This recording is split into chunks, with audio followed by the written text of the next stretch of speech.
if my door is locked. There are so many books.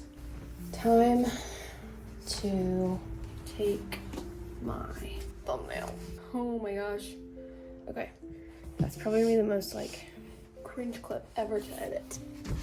Hello everyone. Welcome back to my little booktube / art channel. My name is Megan and this is my channel, Megan Yates Creates. I will be going over my 2025 TBR / hopefuls list.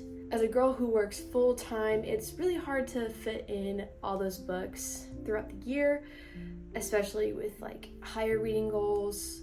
So for 2025, I set myself a goal of 20 books. I kind of want to hit 40. I haven't read that many books since either sophomore or junior year of college, but I really want to get back up there.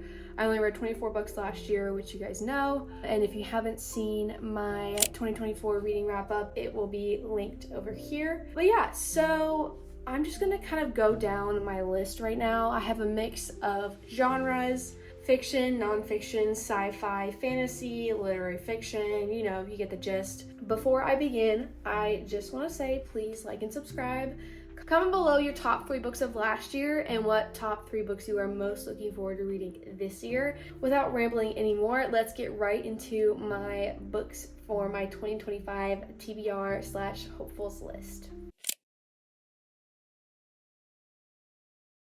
My first series that I want to read this year's a big mix of like first time reading / rereads. I really wanted to kind of do both because I want to reread my favorite book series. I'm currently writing a trilogy right now, and I think rereading my favorite books also will give me some inspiration for my writing. But my first reread for the year will be the Percy Jackson series. I don't know if I'm gonna read just the original 5 or the second series too. I love them. They're my favorite books. If you know me, you know that they are literally my Roman Empire. I just love them so much. This is my Harry Potter. I know that like most people my age are obsessed with Harry Potter, but honestly, Percy Jackson is much more important to me. I love Rick Riordan's writing style. I love his characters. They're so well developed.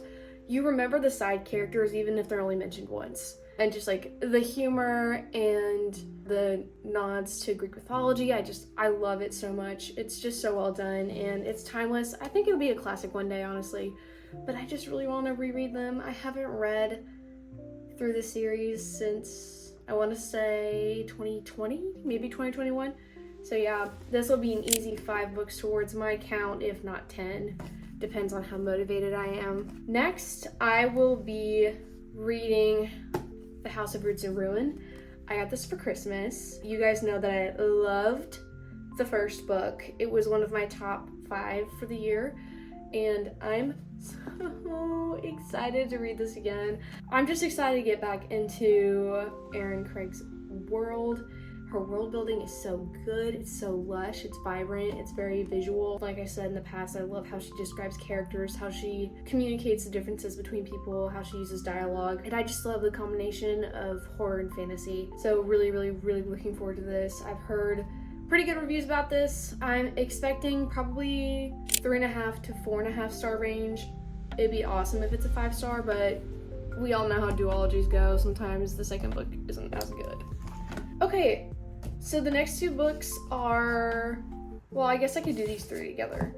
So I have a bunch of C.S. Lewis's works. I said, I think in my wrap up that I wanted to read more of C.S. Lewis's books. I really want to finish the Narnia Narnia series. I have 4 books left, about to finish up The Horse and His Boy.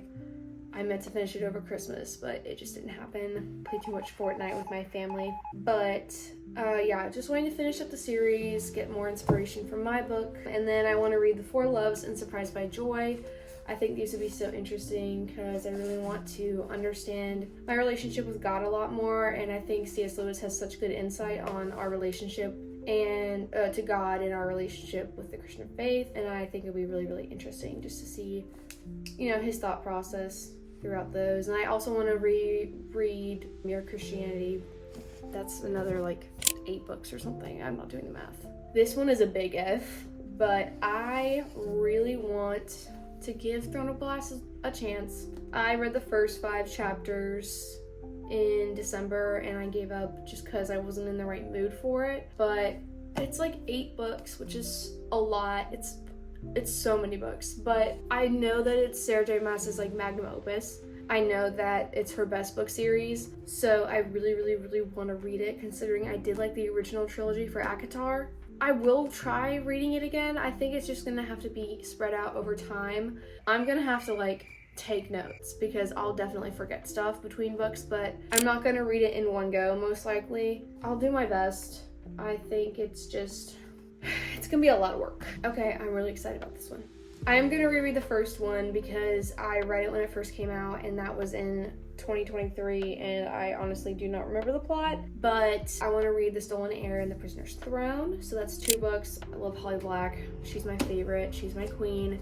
I have decent expectations. I've heard pretty like neutral reviews about this one. I just think she gets lost in the plot a little bit, kind of like Stephanie Garber sometimes, but I just love her writing style, so it kind of makes up for it, you know. Switching it up, we have Abby Jimenez, Just for the Summer. I have all of her books, so my goal is to read at least this one. I want to read the others. I know that they're all connected, so I'm gonna have to read whichever one comes first, but I really, really, really want to get into her books. I know that she's really good. My mom loved her books from this last year, specifically this one. I think she got it for free on Kindle Unlimited or something, but I really want to read it. I'm really excited, and the cover is just gorgeous. So yeah, reading Abby Jimenez's books, I think that's like a good starting point for me. Next, I will be reading The Ballad of Never After and Curse for True Love. I don't have a Curse for True Love yet, but I will be getting the copy hopefully tomorrow. I'm going to be going to Books A Million. I have these 2 I want to read. I want to finish that trilogy. I already know how it ends, but I still really, really, really want to read it. So I'm going to reread The Hunger Games. I love these books so much, and I just rewatched the movies over Christmas break, so now I want to read the books again because I'm inspired. I could never write, I don't have the brains for writing dystopian novels or a dystopian series, but I just love the symbolism, her writing, her characters are just so very multi-layered and nuanced, and I just love, love, love her writing.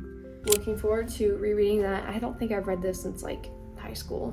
This one's a bit of a switch up. It is not my typical genre, but it is the Mark of the Lion trilogy. I have been trying to read this trilogy for almost 3 years, and I'm very intimidated because these books are big, okay? They're huge. It's the Roman Empire, so I'm definitely interested because I love Greek and Roman history, and I just watched Gladiator with my parents for the first time, which was so good. I'm looking forward to this. It's just, I read the first chapter and the first chapter is very graphic, very rough. So I was definitely a little bit traumatized trying to read it on my lunch breaks in 2023, but that is on my list. I hope and I pray that I actually get through those this year. So that is a big if. That is a big hopeful. But I feel so bad for them collecting dust on my shelf year after year. So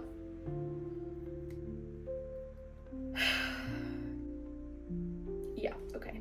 Okay, next, I'm not gonna reread this one, but I'm very particular because I have the UK cover of Emily Wilde. This was my top book of 2023. I believe my best friend is getting me the second copy for either Christmas or my birthday. I'm picky, so paperback only. Fortunately, this one was a pain to read just because it's like the opposite of floppy and it's very like stiff, but this book went with me everywhere in Europe when I lived there, and I'm so looking forward to reading the second book. I just love Emily and Bumblebee and their little relationship, and her writing kind of reminds me of a more like whimsical version of Jane Austen is the way I can think of it. It reads like a classic, and what I mean is like it's very slow. Her prose is very, you can tell that she's a reader. It reads like an autobiography. That's what I really like about it, because it's very unique for its genre, and I really appreciate that. So I'm looking forward to reading the second book, if not the third book. I don't know when the third book's paperback comes out for Europe, but we shall see. But I have connections, so I hopefully will be able to get my hands on that soon. Next, this is the prettiest cover ever. Tress of the Emerald Sea. I've never read anything by Brandon Sanderson, and I wanted to branch out a little bit more. I don't really read male authors. Besides Rick Riordan and C.S. Lewis, I think those are the only two male authors I actually read. But I've heard such good things about his books. I know that they're kind of a bear to get through sometimes. Not as bad as like Game of Thrones or Dune or anything, but I really wanted to start with the standalone before I try out the Mistborn series. I know that one's kind of long. I really am looking forward to this. Everyone I know that's read it has absolutely adored it, so big hopeful. I think I'll read it when it's a rainy day outside and I just feel like I need to sit down with a good little book to get me through the day. Next is a reread, and I'm a little bit nervous because I did DNF it the first time. So I read this in 2020. I DNF'd it. I couldn't follow the plot at all, but also I think I was like kind of too young to be reading this. I think this is the first like true adult novel I've ever read in my life. I just didn't appreciate Ninth House for the genius that it is, and I've thought about what I remember from it since then, and I'm like, okay, I did not appreciate it as much as I should have. But I really think I think I'll like it. I've heard that Hellbent is way better. I think her world building, Leigh Bardugo, her world building is always so rich. Oh my gosh, the dogs are barking next door. My neighbors have 6 dogs. Anyways, Leigh Bardugo, world building queen. Fantasy inspo. I want to be her. I wish I had her brain sometimes, but if you know me at all, you'll know that I did not like the Shadow and Bone books, only the Six of Crows duology. So maybe this will be the year of redemption for Leigh Bardugo. We shall see. This one, incredibly late to the trend, and I fear people will make fun of me for it, but tomorrow and tomorrow and tomorrow. Definitely not my usual genre. I don't really read literary fiction all that often, but I feel like I'm kind of in the mindset to start looking into this genre a bit more. I'm curious to read more of Taylor Jenkins Reid's books. I really like Daisy Jones and the Six.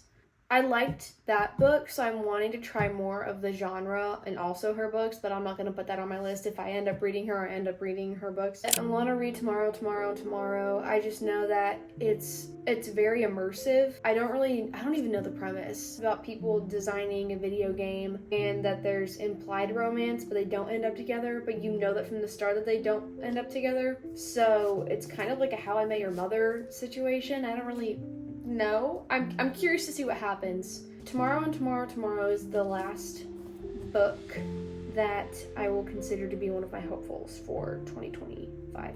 Yes. Okay, perfect. If I did the math correctly, I will be attempting to read 45 books this year. Ladies and gentlemen, do we think she can do it? In all honesty, I don't think I can. But it's worth a shot. Do we think I can read 45 books plus finishing my novel plus editing said novel and starting another novel? The Lord will provide. So, yeah.